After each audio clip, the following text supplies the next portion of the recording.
রংপুরের একটা আসসালামু ঘটনা। আলাইকুম, সবাই কথাগুলো আমি শুনেন। আর এক ডক্টরের কাছে নেশা গিয়েছি, এমন একটা ডক্টর খারাপ জিনিস, টেস্ট নেশা করার জন্য। জিনিসটা কিন্তু খুব খারাপ। গাড়ি থামিয়েছি, নেশা কি দৌড় করে দিয়ে না একটা করে, ছেলে মানে আসছে, নেশার কারণে কি আর দূর করবে না থেকে আমাকে করবে এটা দেখেছিল, নিজেও জানে। এসে গ্লাসে নক করছে।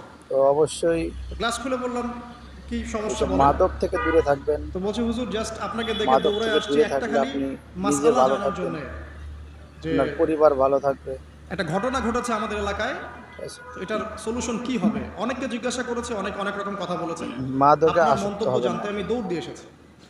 কি ঘটনা ভাই? মাদকে আসক্ত হলে আপনার তো পরিবারের বলছে যে অশান্তি, আমাদের আপনার নিজের এলাকায় শরীরের ক্ষতি। একজন ছেলে, মাদকাসক্ত ছেলে, মানে এডিক্টেড, ড্রাগ এডিক্টেড, সে কথাগুলো তার হুজুরের নিজের শুনেন, মায়ের সাথে অনেক জেনা ভালো করে কথা। ফেলেছে। আর এই হুজুরের কথাগুলো কিন্তু আমি সবসময় শুনি। তো এটা শোনার পরে আমি আসলে কি অ্যান্সার দিব, আমি প্রায় 2 মিনিট চুপ করে বসে আছি। আজ বলবেন কি, কি বলবেন এখন বলেন ভিডিওটি তো? ভালো লাগলে একটি লাইক এই ছেলের সাবস্ক্রাইব করে এখন দিবেন। করণীয় কি, এটা জানতে আসছে।